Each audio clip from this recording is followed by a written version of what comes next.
Bismillahirrahmanirrahim. Our today lecture is about silt control in the irrigation canals.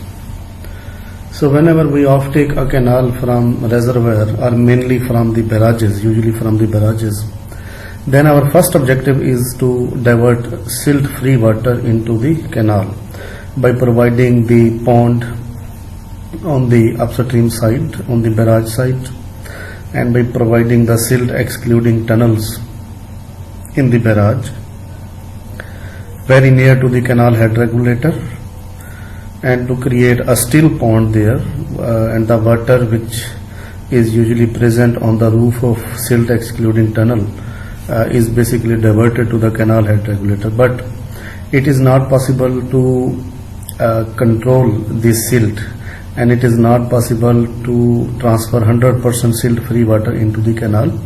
But whenever the water has been diverted into the canal, there may be some amount of silt, and that silt can be extracted from the canal using some structures which we will study. And the remaining silt which cannot be extracted by using the structures within the canal like silt extractors, the remaining silt should be transferred with the water from main canal to branch canal, major distributary, minor distributary, and there are outlets on the minor distributary. We also design the outlet in order to divert fair share of silt of every outlet and into the water course, and from water course that silt is basically transported to the farmer field. So this is a little bit detailed, but you have to study by your own, and we will study here that the silt control operation consists in excluding excessive silt from entering the canal and then further ejecting a part of silt that has been entered into the canal. So this is the main part, that first we use silt excluders under sluices, tunnels, and then when the silt has been entered, then we use silt ejectors, silt extractors. So this is achieved within few hundred feet of the canal, usually 3,000 yards, within 3,000 yards, within 1,000 yards. The rest of the silt that remain in the canal after those structures are equally distributed to the every exit point and gets it a fair proportional share of silt along with the irrigation water up to the farmer field. So this chapter deals with various methods that has been adopted in different canals in the world in order to exclude and eject the silt from the canal and to distribute it in such a manner that all the silt entering the canal passes on to the field. So there are four possible methods for silt control, like to so arrange the headworks or barrages as to exclude the silt as much as possible from upstream to downstream, and to control the entry of silt into the canal by providing usually silt free pond, and the water from the upper layer is usually diverted into the canal, which contains a very less amount of silt as compared to the approaching water. To make arrangement to eject the silt which has been entered into the canal or properly distributed to off-taking distributary. And third purpose is to design all the online irrigation channels like main canal, branch canal, major distributary and minor distributary, which will produce the required non-silting and non-scouring velocity, so that we can say that whenever there is entry of silt into the canal, that silt can be extracted by using some structures within 1,000, 2,000 yards in the canal. But after that, when water is in normal running condition in the main canal, this silt should be transported up to the farmer field, up to the outlet, even after the outlet. And the fourth one is to design the outlets even in such a way that they are setting so that to draw an equitable share of their silt. So these are the methods. The first purpose is by exclusion of silt at the entrance, and then when silt has been entered into the channel, by ejection of that silt, and then by proper channel design and then proper channel outlet design. So silt excluding at the entrance, that has been used with three methods like divide wall and pocket. The purpose of divide wall and pocket is to create a still water pond very near to the canal head regulator, and there are under sluices also which are used to exclude the silt from upstream of the barrage to the downstream of the barrage, and during that silt excluding process the canal head regulator is usually kept closed. And the purpose of training wall and river bend, use of river bend is also used, and silt excluders are also used. So first of all, divide wall and pocket. Let me show you from any barrage. So this is the canal head regulator, this is the Khanki barrage, and this is the canal head regulator. These are the under sluices of barrage. This is upstream side, this is downstream side, this is divide wall. So this is called pocket. Its floor level is basically a little bit lower, its crest level is lower as compared to this main barrage. So you can see huge amount of sediments here like this one. And here sediments are basically released from time to time by opening these gates. When we completely open this gate and we completely close this gate, this is one mechanism. We can partially open and we can partially open these. So there will be a still water, and the upper layer are basically transferred into the canal head regulator in order to divert the silt free water. So divide wall parallel to head regulator, that creates a pocket in front of canal entrance. So that is canal entrance, that creates a pocket here where silt is deposited in the river bed due to reduction in velocity and due to still water. This measure was first proposed by Kennedy, and he proposed that the only way to keep silt out of a canal is therefore to take it out from comparatively still water. So you have to create a still water pond in order to let the sediment settle down, and then the upper layer, usually the silt free water can be diverted. So depositing all excess sand in the river bed by ponding up the river. For this purpose, the most effective method is to head up the whole river and do any regulation on the far side of the weir. So we can use the flow regulation, I mean to say flow regulation from upstream to downstream away from this one. So the gate which is very near to canal divide wall, this gate opposite to the pocket. So this is the pocket, this is the main weir. So this opening of this gate is very important. When we open this gate, the velocity will be here more and more sediment from the lower layers will come here. So we have to attract the water towards these gates when canal head regulator is open. When canal head regulator is closed, you have to open these gates in order to divert the transfer the silt from upstream to the downstream side of the river. So he suggested a divide wall and an under sluices to clear the deposited silt. With the divide wall and under sluices, one of the two following methods. Like one is, we already discussed, still pond regulation method. So in this method, the under sluices gates are closed completely when water is flowing into the canal. When water is flowing into the canal, these gates are kept closed. So we have to create minimum turbulence in this pocket. So it is preferable to close all these gates and just open these gates.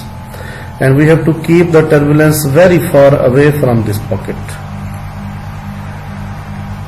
So the necessary pond level is maintained by working the gates of normal weir section.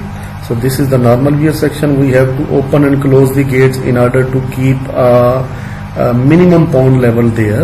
In order to minimum pond level is basically decided that what should be the minimum water level in the pocket, that minimum water level should be able to divert the design discharge into the canal head regulator. So minimum pond level will ultimately be higher than the crest of canal head regulator, 1 feet, 2 feet, 3 feet or so on, so that when we are working, there is a minimum pond level in the barrage, and we working the canal head regulator. So the design discharge, canal discharge is, for example, 12,000 cubic feet per second. Then though that 12,000 cubic feet per second can be transferred into the canal with minimum working head. That is easily possible to attain full supply discharge of canal in maximum working head, but it should be possible at minimum working head. So the sediment deposit in the pocket is washed away by closing the canal head regulator and opening the gates. English also showed that for a gates and opening under sluices gates, the straight approach, the sediment distribution occurs according to ratio of velocities on the two sides of the divide wall. So this is the Tosa barrage. In this case, in this date, these gates are opened, these two gates are opened, you can see disturbance here, and these canals head regulators are open. There are two canals. So there is also mechanism for partially opening and closing the canal gates. So these gates are partially opened under sluices gates, and these gates are partially opened basically, and we can see it on many dates like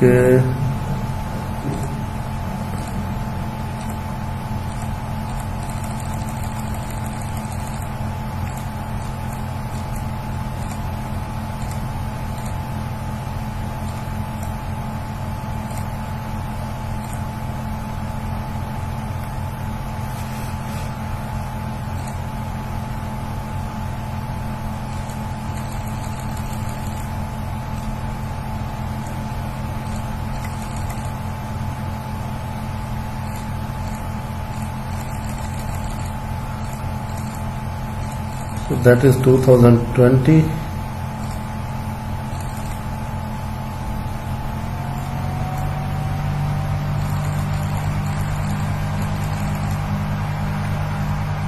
So English also showed that a velocity distribution here and velocity distribution here on both the sides of divide wall is very important. That according to the ratio of velocity on two sides of the divide wall, the amount of sediment entering the pocket, so this is the pocket, the amount of sediments which are entering to the pocket, basically the amount of sediment entering the pocket should be less, but if the amount is entering, that is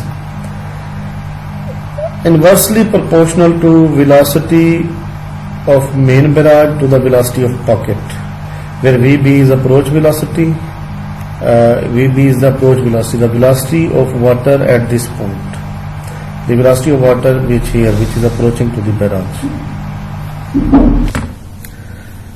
So the amount of water is sediment that is entering the pocket is inversely proportional to VB over VP. So we can simply say if there will be more velocity to the pocket, when there will be more velocity, when the under sluices gates will be open, there will be more velocity towards the pocket and there will be more sediment entrance. So if we want to get low sediment, then velocity of the approach should be more and velocity in the pocket should be less.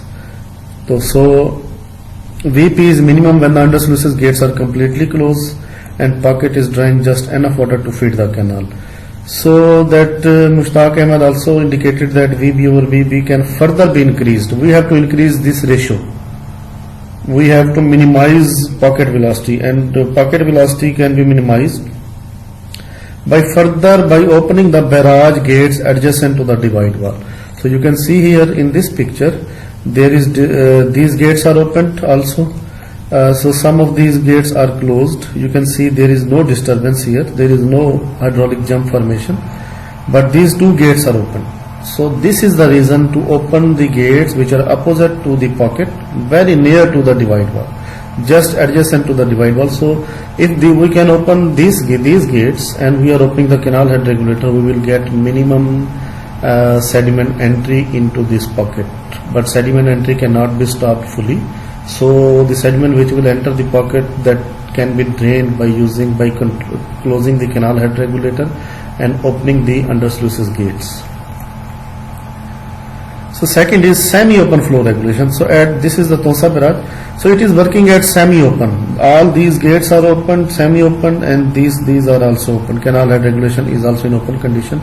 In this system, instead of intermittent operation of the under sluices gates, I mean to say just are fully closed, either fully closed or fully open. So the gates remain partially open, under sluices gates remain partially open. So this is not an efficient silt excluding mechanism, but we adopt the still pond regulation method. We adopt this method in which we have to completely close the canal head regulator and we have to completely open the under sluices gates. So length and other dimensions of the divide wall and pocket. According to English, the divide wall should not extend beyond the upstream of the canal head regulator. English showed that this divide wall should not go beyond this length. So up to this point there is canal head regulator. This divide wall should be should be under this limit of canal head regulator length. He recommended a divide wall extending from the barrage to a point 2/3 of the distance to the upstream head gate.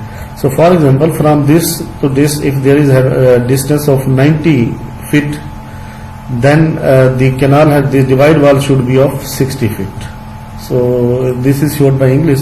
So the English, by the optimum width of the pocket can be best determined by model study. However, in general, the cross section must be large enough to carry discharge for canal diversion. So this cross section should be a large pond should be enough large to divert the canal water here, and sluicing and small enough to maintain sluicing velocity for minimum flow conditions. So if there is minimum flow condition, we have to if we extend the limit of the pocket, if we place divide wall here instead of this place, the pocket area will be more. And in the low flow period, there will be very less velocity due to increased in area. So we have to keep the divide wall and the canal head regulator. So we have to keep the dimension of the pocket by keeping in view this dimension, that width of the pocket can be best determined by model. However, cross section must be large enough. It should be large enough to carry discharge for canal and sluicing, and to allow the extra water for under sluices, and it should be small enough to maintain sluicing velocities for minimum flow condition. Whenever we have minimum flow conditions in lean period like November, December, January, then there should be under sluices and velocity should be more. So the length and crest level of the under sluices portion pocket is usually kept such that it disposes of 15% of the maximum flood. So it should cover the 15% of maximum flood. In case of Kalabagh barrage, the length and crest of under sluices portion are arranged to carry flow for diversion purpose during the construction period. So a pocket that converges slightly towards the sluice gates is preferable to a pocket that it is covering. A convergence of more than 110 is recommended. And the crest of head regulator, the crest of canal head regulator. So the crest of this portion, the crest where which water is flowing over the crest into the canal head regulator. So the crest of head regulator is recommended to be at 1/3 the depth of water in the river. Both these depths are from river bed. However, the experiment conducted for Kotri barrage indicated that D by D. So D by D is basically kept as 1/3. You can see D is this is barrage, this is canal, diversion of water into the canal. So this is the pocket. Here we have pond level, and this is the D, total depth of water from river bed. This is small d, which is from river bed, crest level from river bed. So D over D should be equal to, small d or capital D should be equal to 1/3. And so for VB over VP should be more and more. So for VB over VP is 2.01. For these are values for Kotri barrage. And small d over d is 0.42, and for VB over VP 1.25, small d over d is about 0.15. This is just for one case study. And next is the training wall. Curved training wall in front of the head regulator on small canals where flow rate and sediment discharge both fluctuate have been successfully used. The Woodstone diversion dam is one of the example which is shown here. So at this place we have training wall. So this is the dam site, and these are the training wall. You can see here we have a training wall, and which also, this is a training wall which also providing curve from this portion to this portion. So in order to work properly, this structure must have enough water available for sluicing so that inlet channel remains free of silt. Here example from figure 5.2 is given. The canal head work consists of 5 feet wide channel covered by 10 feet high curved training wall. So the channel is even 5 feet wide only, and that is covered by 10 feet high curved wall. So this wall introduces an artificial bend in which the water currents, which are helicoidal currents, sweep sweep the bed load to the inside of the curve. So basic function of this training wall is that the helicoidal currents sweep the bed load to the inside of the curve, which is basically away from the canal head regulator. So this is training wall is providing and basically in this artificial bend. So this keeps the helicoidal currents keeps the bed load inside this curve and well away from the canal head regulator. Next is natural river bend. Natural river curvature can be used with advantage as a silt exclusion device by locating the barrage on the bend and the canal regulator on the concave or outer side of the curve. For example, what will happen? So if this is the direction and this is the flow, so what will be the flow path at the bed? Flow path at the bed will be in this direction due to lower velocities in the lower directions. And what will be the flow path at the upper surface? It will be in this direction, and there will be little bit change in elevation of water on surface elevation water from this bank to this bank due to velocity currents on this bank, attacks on this bank. So bed load carries more silt will be on this side, convex side. So it is best to offtake the canal. If we have to construct the barrage here, then it is possible, it is best way to offtake the canal on this side due to sediment load concentration on convex side only and canal on outer or concave side. The heavy bed load is swept toward the inside of the curve. This is inside of the curve. So heavy bed load will be toward this side, and this side will get even little bit silt free water. So the sediment concentration on the outside concave side, this is the outside concave side, is lower at the other points. This effect is due to spiral flow as explained by Thompson, which is shown in figure. However, the most difficult problem in sediment exclusion arises when a canal offtake from both the sides. If there is curve or not, when we have canal on both the sides, then we have to compromise on one side. One side will get little bit higher efficiency as compared to the other side. So the outer side having silt free condition and the canal on the inner side will face excessive silt entry. If we have to offtake the canal on this side and this side will get little bit higher silt concentration as compared to the canal which will be offtaking from this side. Here is a case of Sakhar barrage that is located on Indus River. It is located on natural river curvature downstream of the Sakhar gorge on the Indus River basin. The left bank canals are comparatively silt free. So these are the left bank canal. This is the water direction. These are the left bank canal, and you can see from the figure the river is coming little bit curved direction. So river is coming in this direction.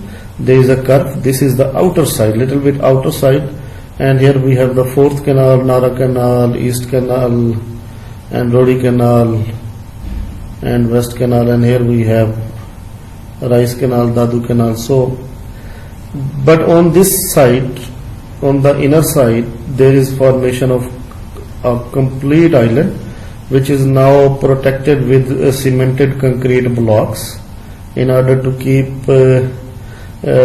this level maintained. And here that is the area which is known as Kacha. That is the island formation into the river. Here we have divide wall. Here we have also divide wall. So the left bank canals are comparatively silt free, while as early as 1938 5 feet of silt was deposited on the right bank. 5 feet silt was deposited at this place. Remedial measures were adopted by producing an artificial convex side of the curve on the right bank so that the temporary silt free water passes into the canal.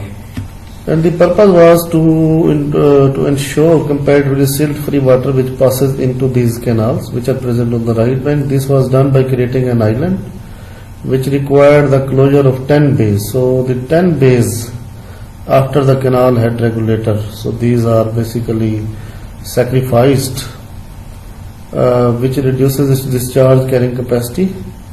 So a similar problem exists at the Kotri barrage, where right bank canals have been silting trouble and left bank canal get comparatively silt-free water. So let me show you these barrages from Google Earth.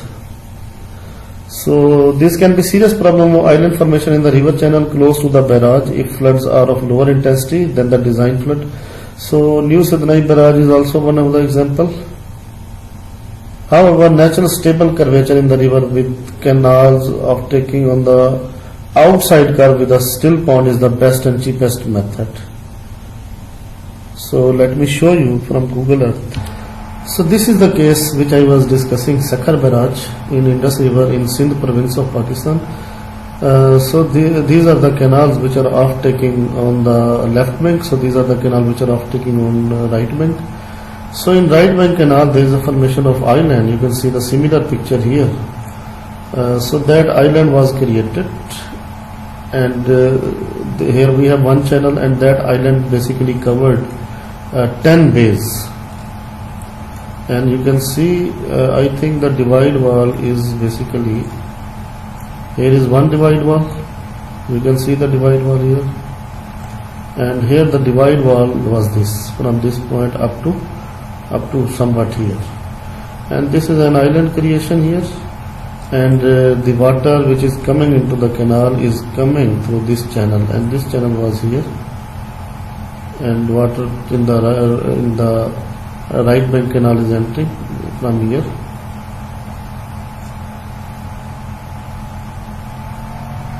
And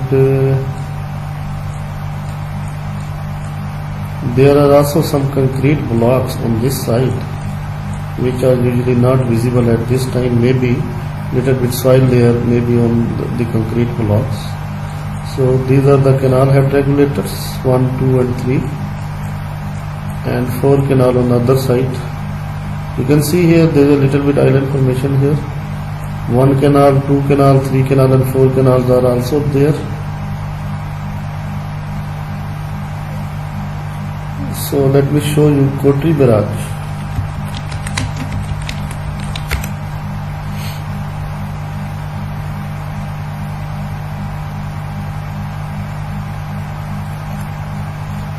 So this is the Kotri barrage. You can see also we have studied that here,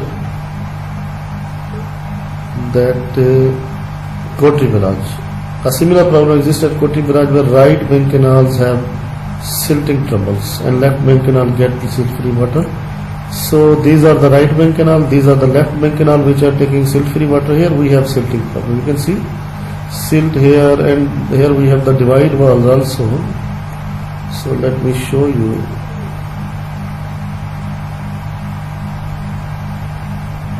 This is the divide wall and this is the divide wall, and you can see the silt here, the silting problem like this one. So silting problem is on the right bank, and you can see the river curvature. River curvature is in this direction. So this will be the outer side which will get silt free water. This is the inner side. And next is the silt excluder. So second mechanism is silt excluders.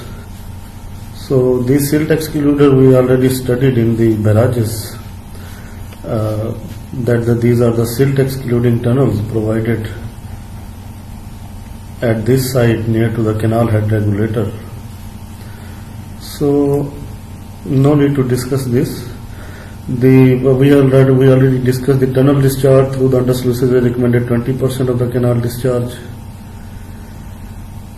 And silt excluder should cover only 2 bays of the under sluices, as this was found to be more efficient way. So the barrages which we studied, like the Khanki barrage,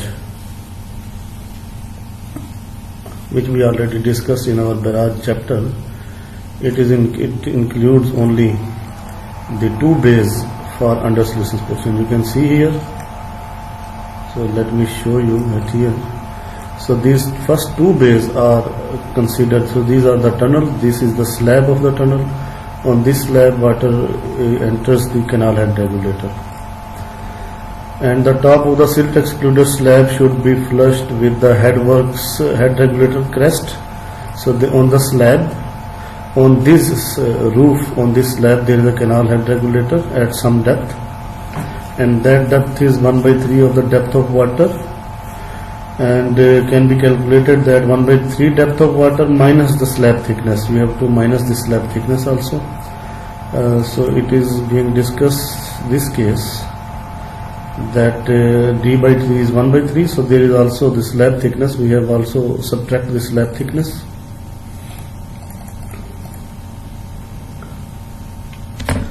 And the roof slab should be designed to carry full water load. There will be water on this slab, and we can calculate the water load, and then we have to design the slab thickness. First tunnel should cover complete head regulator. You can see the first tunnel is starting here, 2, 3, 4, 5, 6, 7, 8 tunnels, 4 tunnel in one gate. So first tunnel is being started from this point, which is at the far end of the canal head regulator. And discharge through the tunnel can be calculated using the orifice equation. Q is equal to CA 2GH under root. And C is coefficient, A is area of tunnel, and H is head of water. So you can see here we have the cross section, the top view. Here we have barrage, and here is the canal head regulator. This is the barrage upstream side, this is the barrage downstream side. So these are the undersluices tunnels. These are the undersluices tunnels. You can see here these tunnel. First tunnel is starting from this point. This is the tunnel. Second, third, fourth, 5 and 6. So these are the tunnels. This is the canal head regulator. This is gates of canal head regulator. 1 gate, 2, 3, 4, 5, 6, and these are the gates of canal head regulator. Here we have canal, and here we have the undersluices pockets like this one, this one. These are the piers. So this is a pier, this is a pier, this is a pier, and these are the undersluices tunnels. So 2 tunnel at 1 bay here in this design. These 2 tunnels are shown for 1, 2 for here,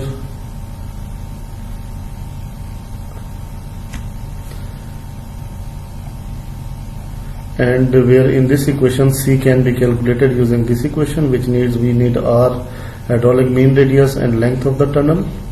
The velocity in the tunnel should be 6 feet per second to 10 feet per second. There should be higher velocity, and this velocity limitation limits the width of the pond, not extend beyond the 5 gates of the barrage. The discharge is known, therefore the cross sectional area Q by Y can be determined and the cross section can be defined. So it may be noted that the value of C is not very sensitive to length, and hence must the value for an average tunnel may be determined and used for all the tunnels. So this is the cross section of silt excluding tunnels. Here we have tunnel, or here we have slab. On this roof the water is present. This is slab, this is tunnel. So this tunnel is basically here.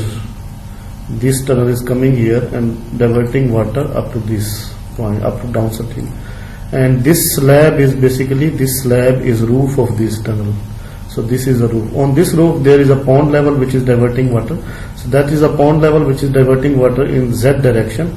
So this is one direction, this is 2 direction, 2D, and in third direction this is 1D, this is depth and length. So in this direction water is being diverted to the canal.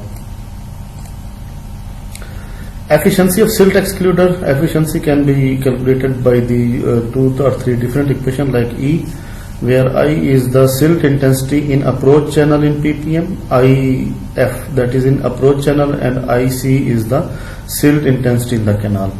IF means silt intensity in the approach channel. So this is the approach channel. What was the silt intensity here at this water coming to the pocket, and what is the silt intensity here? And we can also silt intensity is basically approach channel silt will be counted here. What is the overall silt coming approaching the barrage, and what is the silt in the canal? So the remaining will be the silt carrying capacity. And E can be also calculated by using this equation, where we can see that, and E is also equal to total silt escaped divided by total silt in approach channel. Total silt escaped and total silt, so X denotes the quantities for the escape. Another method of defining silt efficiency of upper Jhelum canal is this. So S is total silt in cubic feet, and E dash can be calculated by this equation. And factor of silt excluders efficiency. So there are several factors which affect the silt excluding efficiency, like an increase in escape supply increases the efficiency to a certain point. So if we increase the escape supply, the efficiency will increase. If we increase more and more water to the escape, to the downstream, then efficiency can be disturbed, cannot be optimized. The grade of sediment, the size particle of sediment affects the efficiency. For coarser silt, the efficiency is more. For smaller grades, for smaller size particle, that what will happen to the smaller size particle? These particles will remain in suspension for in the upper layers even. So here we have silt excluding efficiency at Jabba and Khanki barrage. So this is the canal intensity and discharge, this is the escape intensity and discharge, IC, QC, IX, QX. So you can use these in these equations and you can find efficiency from this one. Next is silt ejection. When silt enters into the canal, how we can eject that silt from the canal out of the canal and then again to the river. So there are tunnels, there are vertex tube inductor, there are settling basins, guide vanes and angle of diversion. First is tunnel type silt ejector, which are mostly used in the canal. So I will try to to explain its cross section with the best possible way. It employs the same principle of sediment removal as the silt excluder, except that it is placed in the bed of the main canal. So it is placed at 1000 yards downstream of the canal head regulator. So this is the canal head regulator. From 1000 yards up, from this point up to 1000 yards, there may be some mechanism which is called as silt excluding mechanism. So this figure shows the plan and cross section of typical silt ejector at Salampur on the upper Bari. This is for upper Bari Doab canal. So let me show you. The following point should be kept in mind. It should be located about 1000 yards of head regulator. The bed width of the canal is divided into number of tunnels. So you can see this is the trapezoidal section of the canal, and this bed width is divided into tunnels. So these are the slits, these are the tunnels. Tunnel number 1, 2, 3, 4, 5, 6, 7, 8 and so on. And here the flow direction, this is the flow direction, this is the section. This is cross section, which is along the depth and longitudinal direction. This is longitudinal and side direction, which can be seen in depth. So this is the bottom grade of the canal. So when flow will enter here, in the tunnel, this slab is little bit on upper side. This slab is little bit pointed outward, so as to take the flow inside. This line represents this tunnel line, and when water will enter into the tunnel, then there are some slots like this one, and slits. The sediment will enter into these slits along with the water. So in the bed layers, after 1000 yards of canal, there are actually some disturbance in the flow. There are agitation, there are different type of currents which are being produced in the water. So sediment load keeps in suspension more in the lower layers. So this is placed in the lower layer. When the water and sediment will enter these slots, these slits, and then these tunnels are pointed outward. You can see these tunnels are pointed outward, and this is outfall. Here out of the canal, the water and all the thing will get out, and we see any further possibility to take an outlet channel after 1000 yards again back to the river. If there is silt excluding mechanism, there will be a channel which will again divert the silted water again back to the river. So this is Khanki barrage. I don't know where may be that escape channel for this barrage.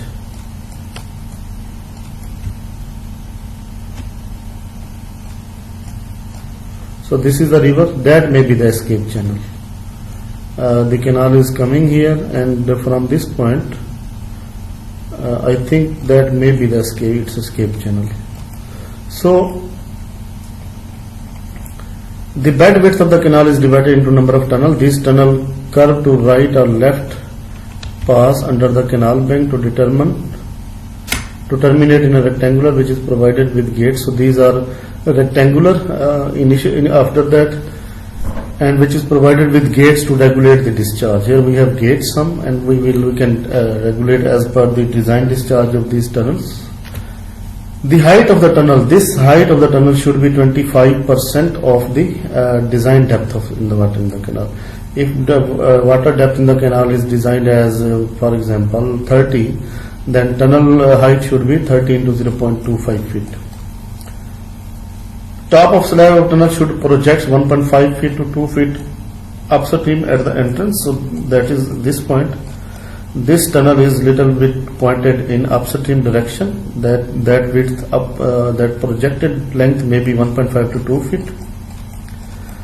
And 20% of the canal discharge is usually diverted into the injector. This means that 20% additional discharge over and above the canal discharge is allowed to enter the canal, and that additional 20% discharge will come out under the outfall and then in the bypass channel and again into the river. So in the canal where we have this silt ejection mechanism are opened, when we have to open, and there should be 20% more design discharge as compared to design discharge. The method of calculating the discharge is same as we calculated in silt excluder. So this is vertex type silt injector. You can see here we have a vertex tube. You can see here in vertex tube there are some holes with diameter. So still there are some points which are of silt ejector. Normally the minimum head of 2.5 feet is required in case of this silt ejector. Minimum working head, that is 2.5 feet, velocity of 8 to 10 feet per second through the tunnel, and escape water is thrown back into the river downstream of the headwork. Next is vertex type silt ejector.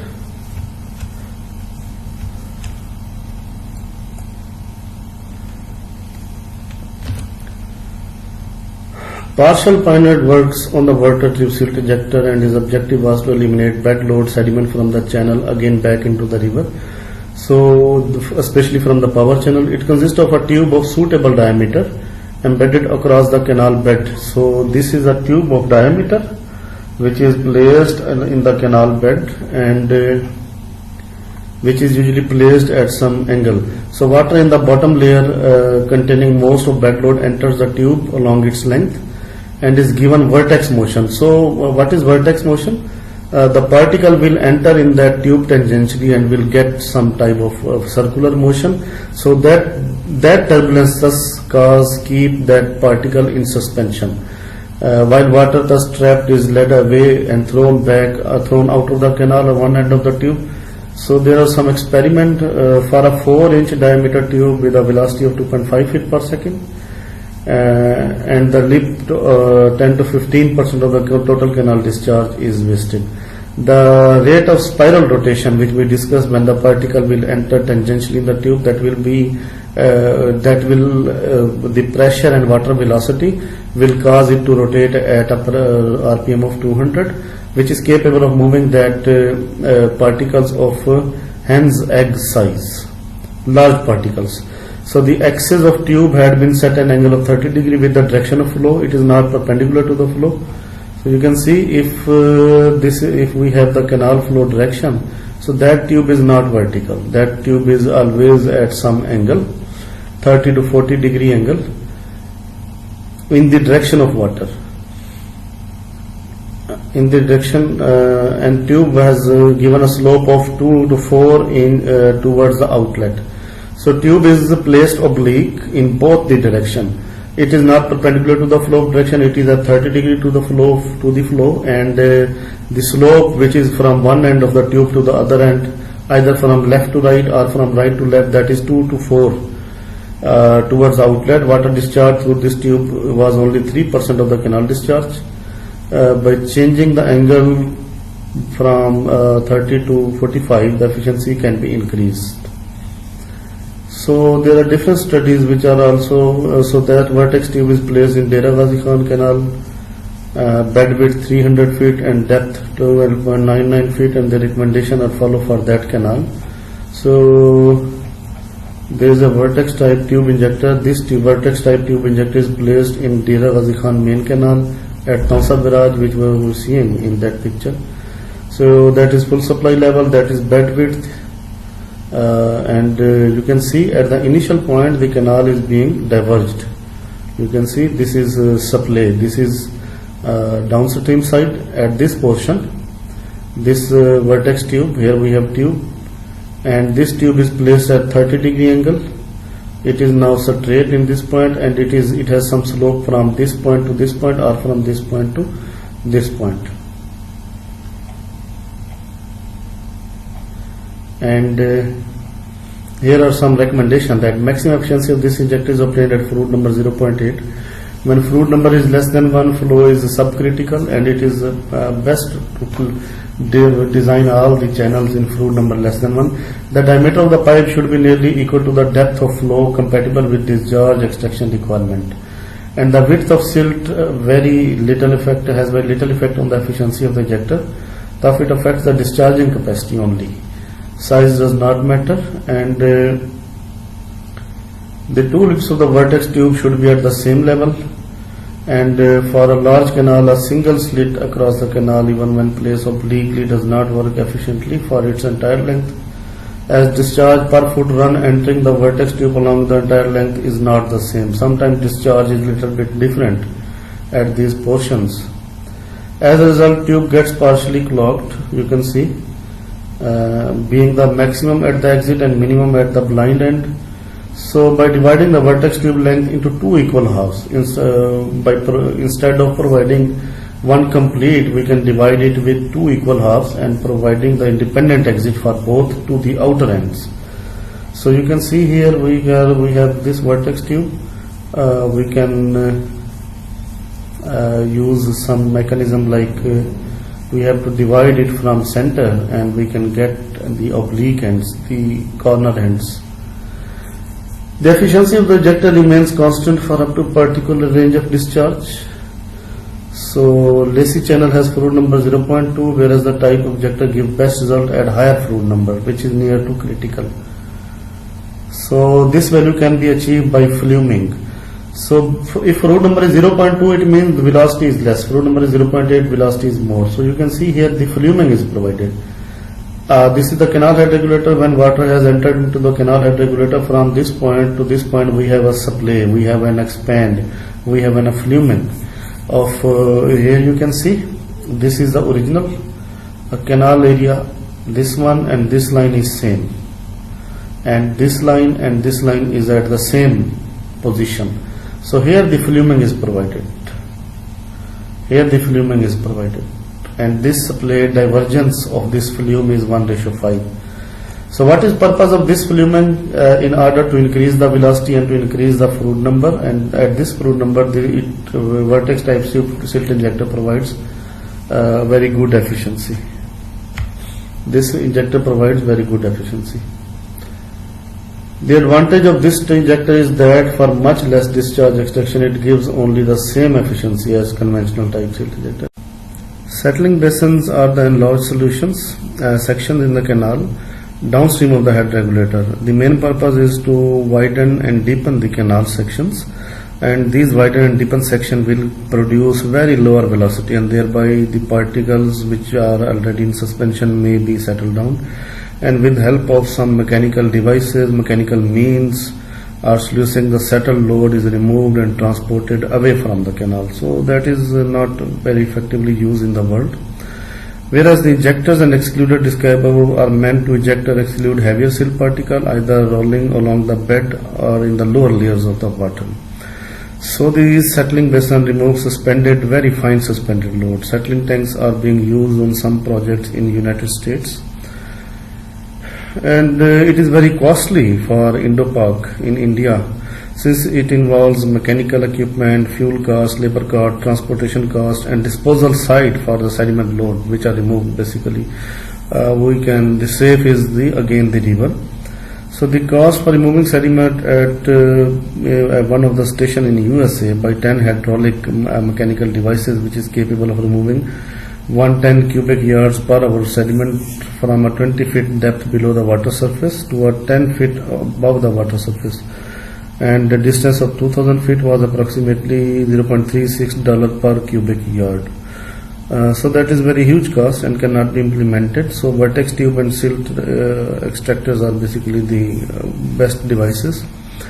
Next is the guide vanes. These are basically used when we are using some type of canal headworks from one canal to the other canal, and these are provided in the lower layers.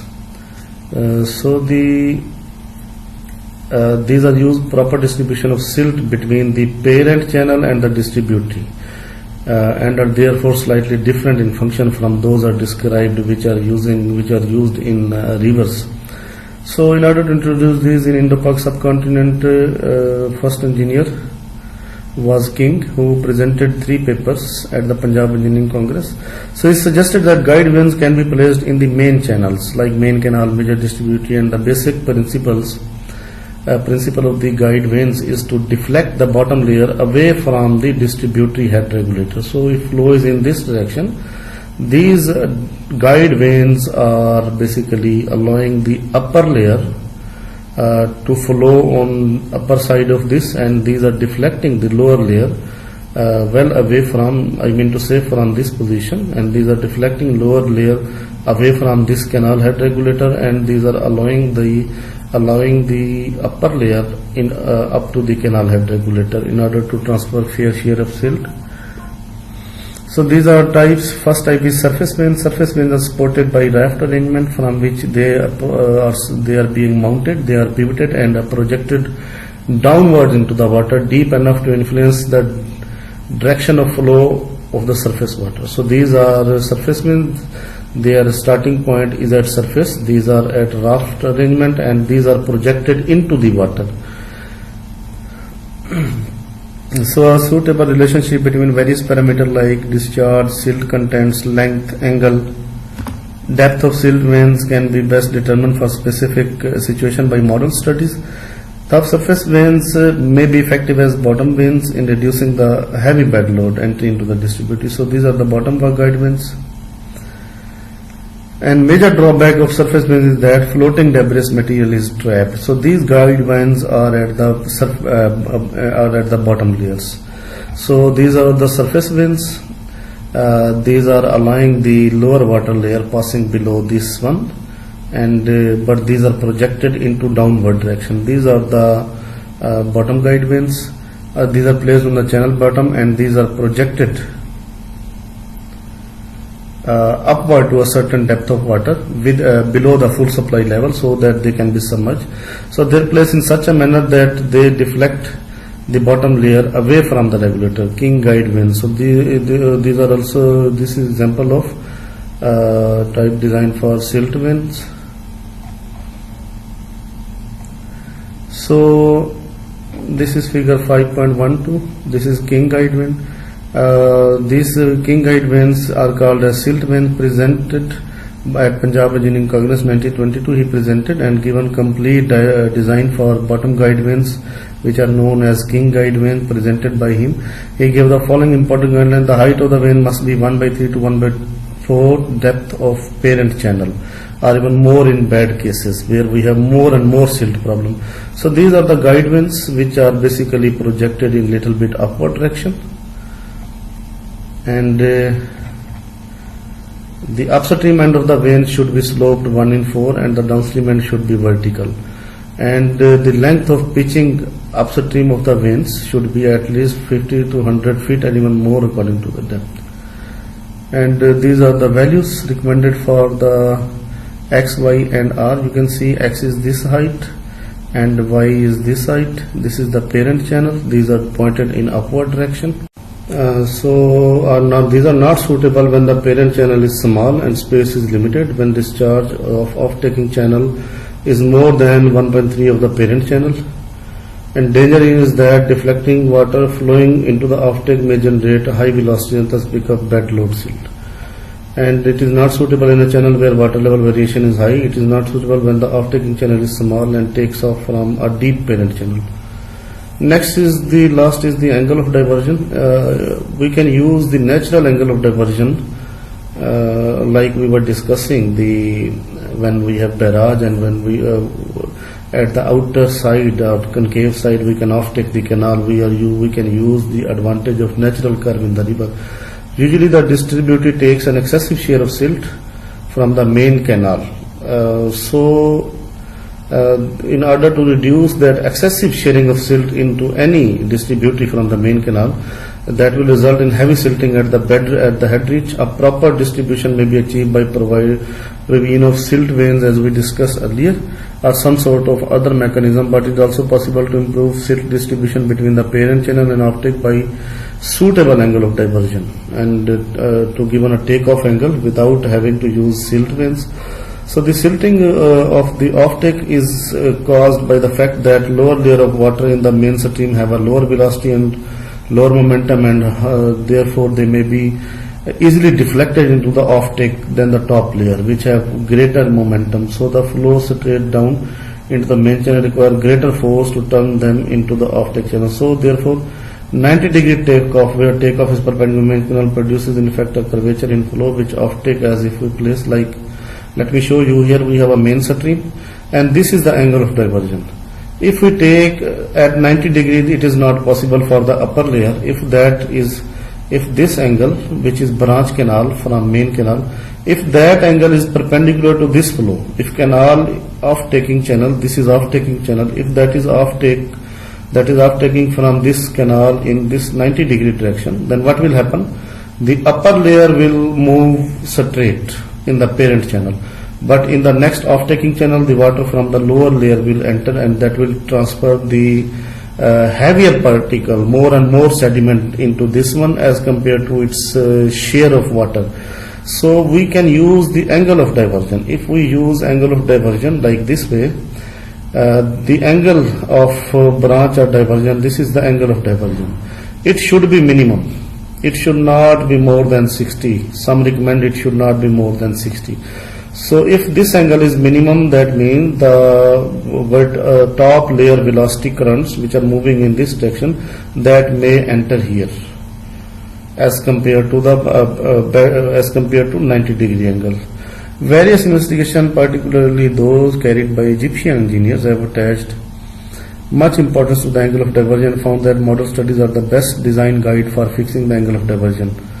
So if the discharge ratio and sediment charge in two channel and position of the offtake. So here is the main point. A 90-degree diversion is positively unsuitable if silt vein or excluder are not used. So we can use angle of diversion as a tool to get silt free water in the next channel